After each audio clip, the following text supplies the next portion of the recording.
Martin Buber. ¿Qué es el hombre?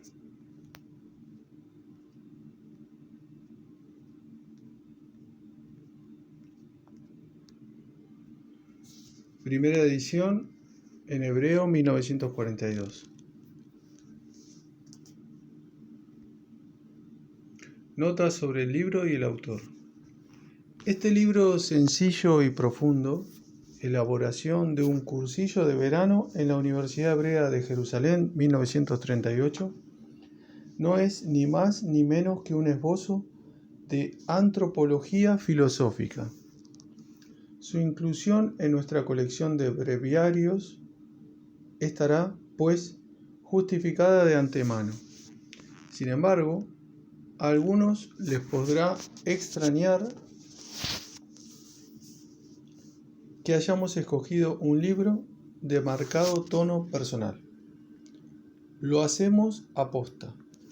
No se trata de un autor con afán de originalidad, sino de un hombre largamente preocupado con el tema y para cuyo examen Serenoce llega a entablar un diálogo acendrado, pero de incandescente claridad con las respuestas contemporáneas que más importan. En este sentido, con Heidegger y con Max Schiller, cumplirá, creemos, el cometido importante de que el lector pueda conocer de viva voz el acento humano de lo que hasta ahora no cató, por lo general, más que en versiones académicas asépticas o en presentaciones literarias un poco truculentas. Se trata, en los breviarios, de estar al día, lo cual, por lo menos, en cuestiones que atañen al hombre, significa algo más que una almidonada mise au point. Martin Buber nació en Viena en 1878. Pasó los años de adolescencia en Lemberg, en casa de su abuelo, Salomón Buber, uno de los dirigentes más destacados del movimiento racionalista e ilustrador dentro de las comunidades judías de esa región. En este centro intelectual de la judería europea oriental, Martin Buber pudo pronto entrar en contacto con los grupos hasidistas de inspiración mística y parece que su pensamiento será respaldado en definitiva por estas dos grandes influencias. Estudió en las universidades de Viena, Berlín, Leipzig y Zúrich, almacenando una asombrosa información filosófica, artística y literaria. Discípulo de Dilthey, fue amigo de Max Schiller y conoció de raíz y vivamente los últimos grandes movimientos filosóficos de Alemania. De aquí que su voz discrepante resulte tan excepcionalmente instructiva. Además de haber publicado 1916-1924 la gran revista Der Jude, tradujo al alemán la Biblia en colaboración con Franz Rosenzweig, y esta versión se ha hecho famosa por su belleza y sobre todo por una fidelidad al texto verdaderamente revolucionaria. Profesor antes de la guerra de religión comparada en la Universidad de Frankfurt, se vio obligado a abandonar Alemania en 1938 y ahora explica con brillo extraordinario la cátedra de filosofía social en la Universidad Hebrea de Jerusalén. Se están traduciendo al inglés todas sus obras y apenas ha aparecido el primer volumen, Yo y tú, sus ideas han comenzado a ejercer una honda influencia. Un novelista de fama, Leo Mies, confesó que la lectura de este libro le hizo cambiar por completo su visión del mundo y de la vida, aposentado en una delgada arista porque ni su pensamiento ni su vida pueden pasearse por las claras alamedas de un sistema cualquiera.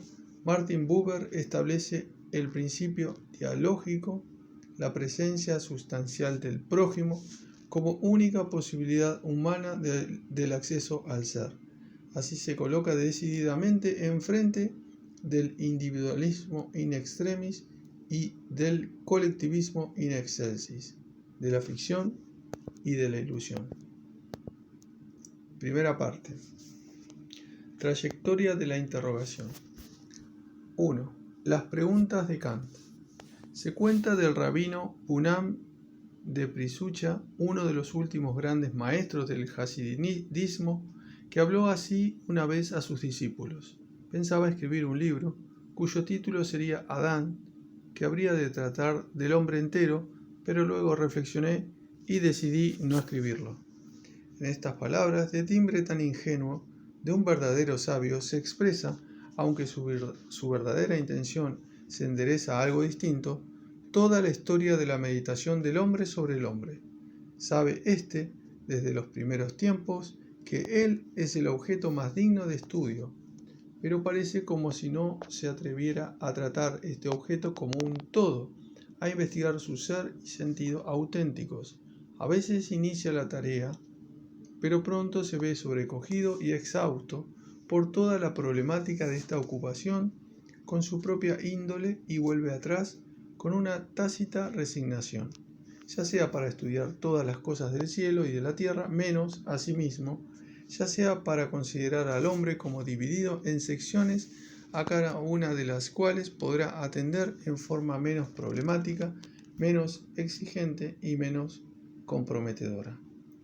El filósofo Malebranche, el más destacado entre los continuadores franceses de las investigaciones cartesianas, escribe en el prólogo a su obra capital de la Recherche de la Vérité: entre todas las ciencias humanas, la del hombre es la más digna de él, y sin embargo no es tal ciencia, entre todas las que poseemos, ni la más cultivada ni la más desarrollada. La mayoría de los hombres la descuidan por completo, y aún entre aquellos que se dan a las ciencias, muy pocos hay que se dediquen a ella, y menos todavía quienes las cultiven con éxito. Él mismo plantea en su libro cuestiones tan antropológicas como en qué medida la vida de los nervios que llegan a los pulmones, al corazón, al estómago, al hígado, participan en el nacimiento de los errores, pero tampoco ha sido capaz de fundar una teoría de la esencia del hombre. 2.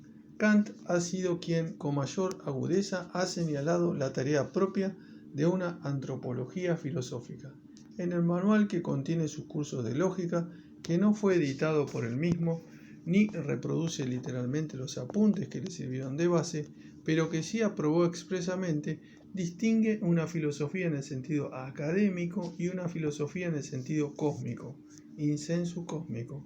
Caracteriza a esta como la ciencia de los fines últimos de la razón humana o como la ciencia de las máximas supremas del uso de nuestra razón.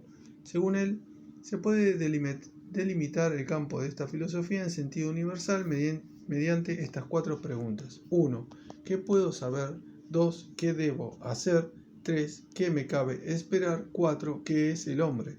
A la primera pregunta responde la metafísica, a la segunda la moral, a la tercera la religión y a la cuarta la antropología. Y añade Kant, en el fondo, todas estas disciplinas se podrían refundir en la antropología porque las 3 primeras cuestiones revierten en la última.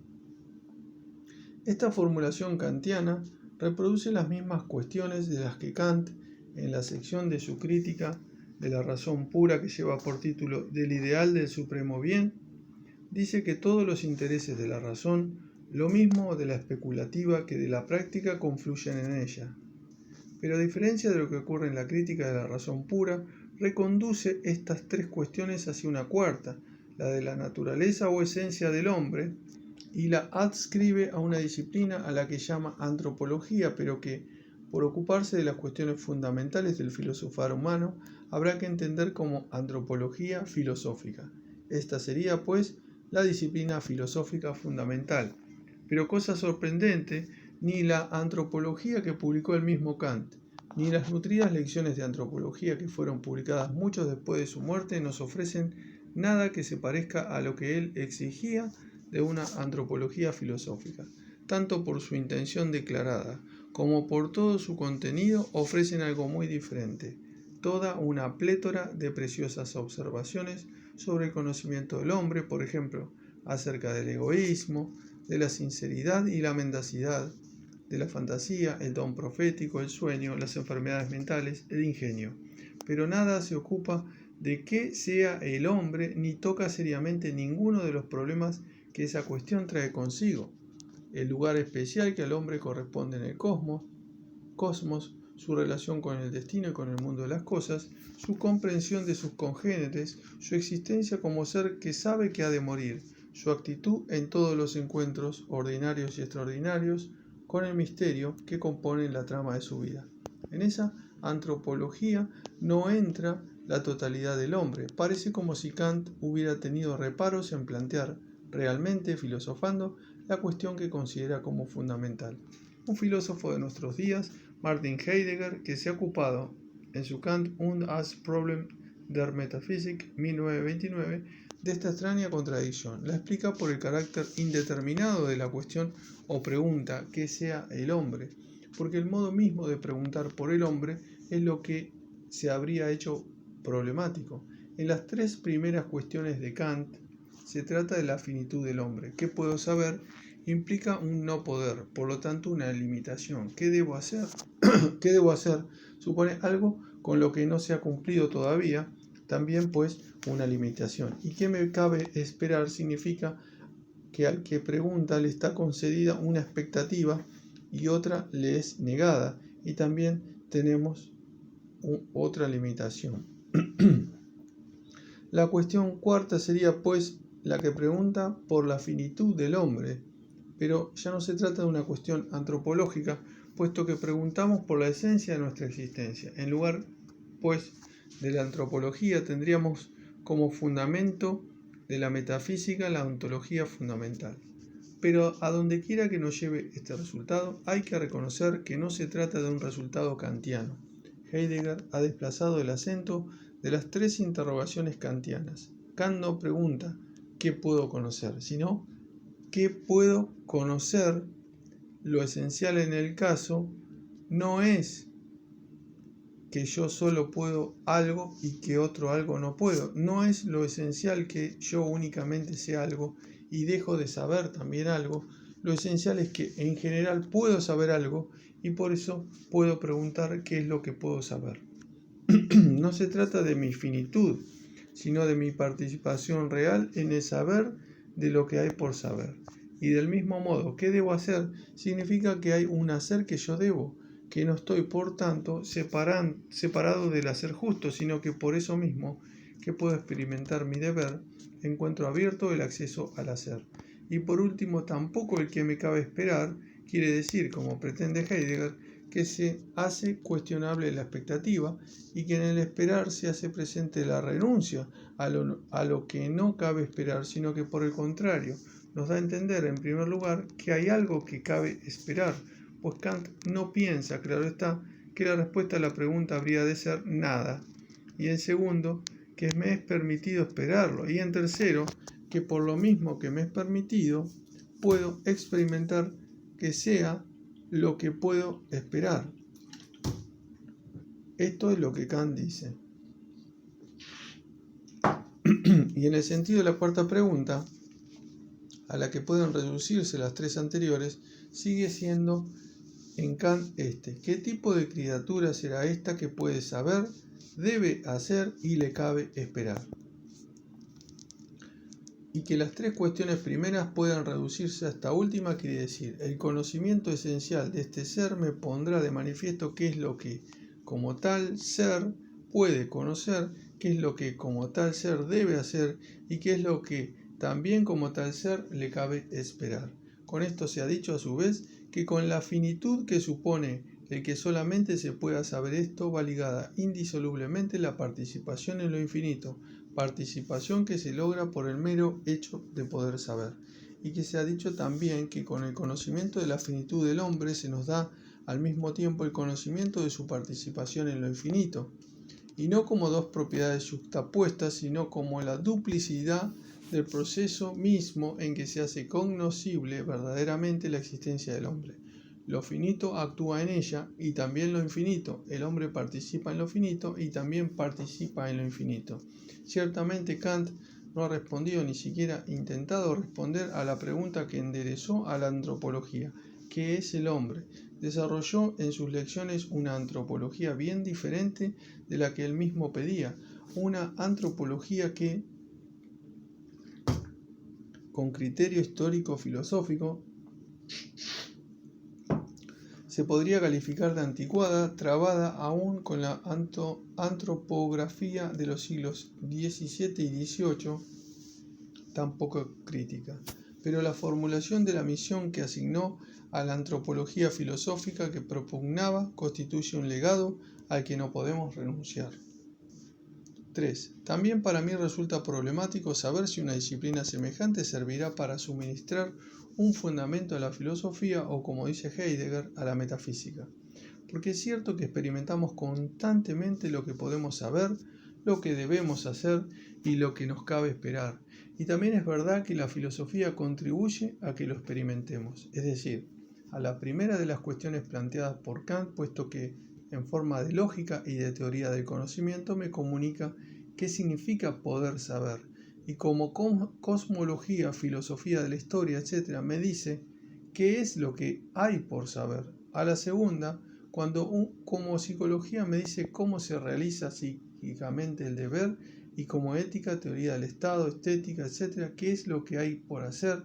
Y a la tercera cuestión, cuando en forma de filosofía de la religión, me dice por lo menos cómo se presenta la esperanza en la fe concreta y en la historia de las creencias, aunque no pueda decirme qué es lo que cabe esperar, porque la religión y su explicación conceptual, la teología que tienen aquello por tema, no forman parte de la filosofía. Todo esto lo considero verdad, pero si la filosofía me puede prestar esta ayuda a través de sus diversas disciplinas, es precisamente gracias a que ninguna de estas disciplinas reflexiona ni puede reflexionar sobre la integridad del hombre. O bien, una disciplina filosófica prescinde del hombre en toda su compleja integridad y lo considera tan solo como un trozo de la naturaleza, como le ocurre a la cosmología, o bien, como ocurre con todas las demás disciplinas, desgaja de la totalidad del hombre el dominio que ella va a estudiar, lo demarca frente a los demás, asienta sus propios fundamentos y elabora sus propios métodos. En esta faena tiene que permanecer accesible, en primer lugar, a las ideas de la metafísica misma como doctrina del ser, del ente y de la existencia. En segundo lugar, a los resultados de otras disciplinas filosóficas particulares. Y en tercero, a los descubrimientos de la antropología filosófica. Pero de la disciplina de la que habrá de hacerse menos dependiente es precisamente de la antropología filosófica, porque la posibilidad de su trabajo intelectual propio descansa en su objetivación, en su deshumanización, diríamos, y hasta una disciplina tan orientada hacia el hombre concreto como la filosofía de la historia, para poder abarcar al hombre como ser histórico, tiene que renunciar a la consideración del hombre enterizo, del que también forma parte esencial el hombre ahistórico que vive atemperado al ritmo siempre igual de la naturaleza. Y si las disciplinas filosóficas pueden contribuir en algo a la solución de las tres primeras cuestiones kantianas, aunque no sea más que aclarándome las preguntas mismas y haciéndome que me dé bien cuenta de los problemas que encierran, se debe precisamente al hecho de que no esperan a la contestación de la cuestión cuarta.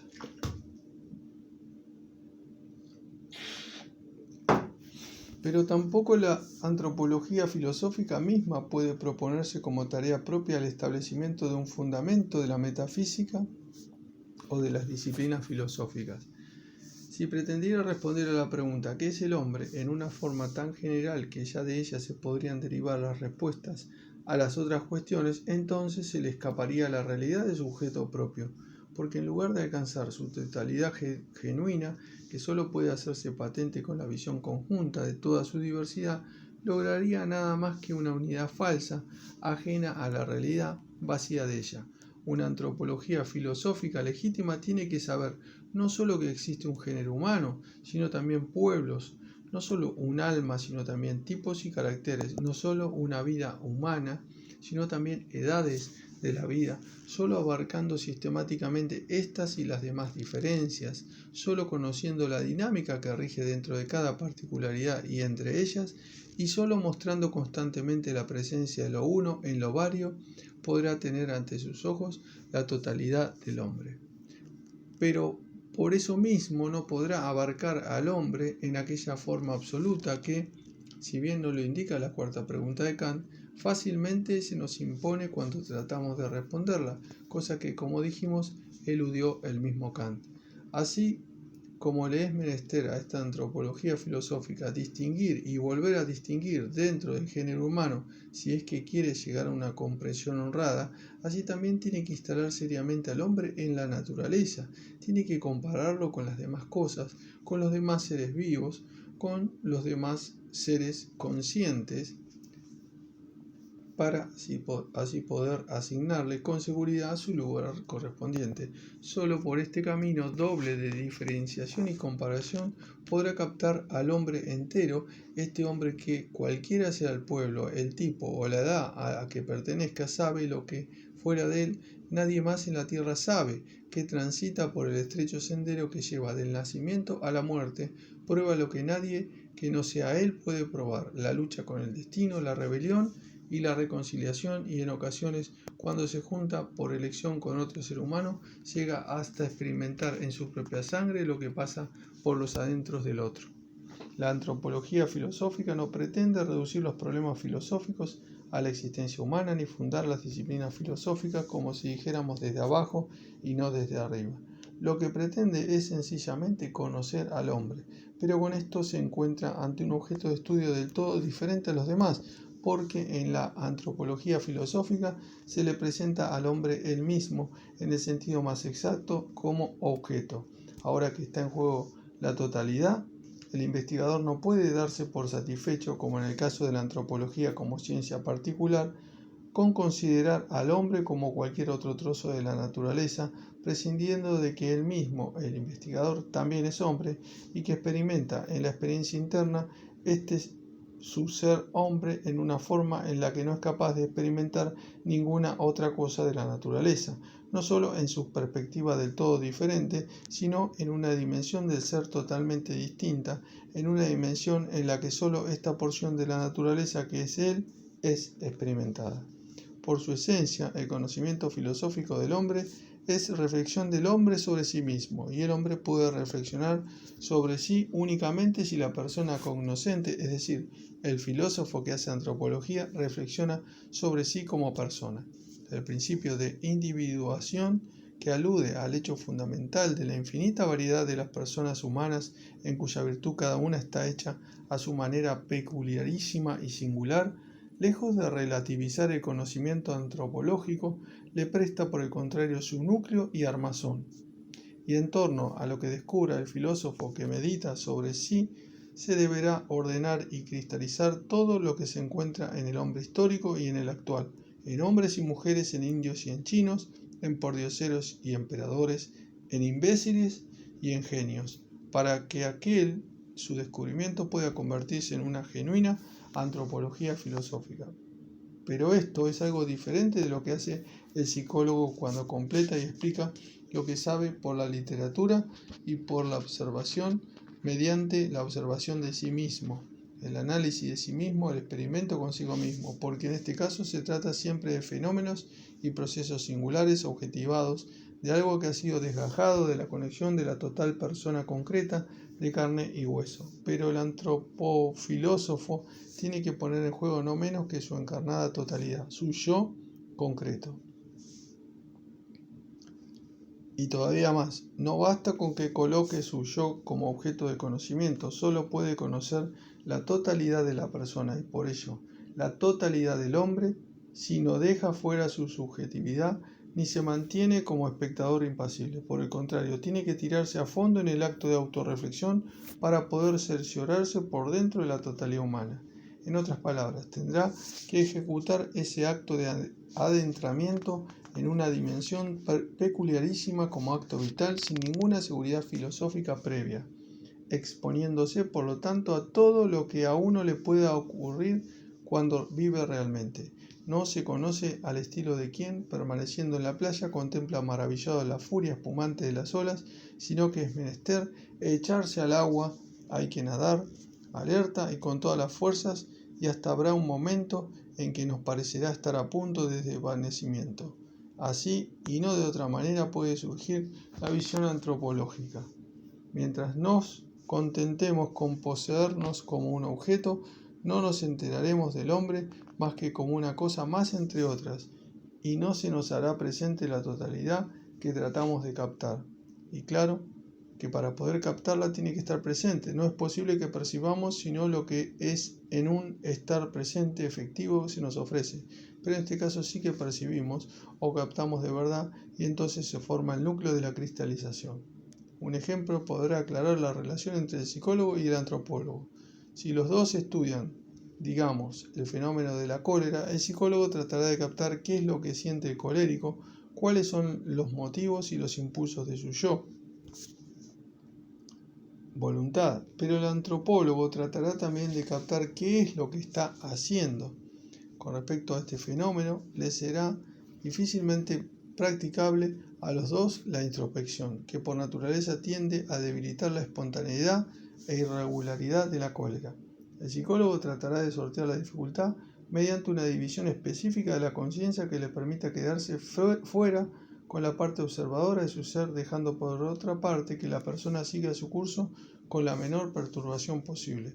Pero de todos modos, la pasión en ese caso no dejará de parecerse a la del actor, es decir, que no obstante que pueda intensificarse por comparación con una pasión no observada, su curso será diferente.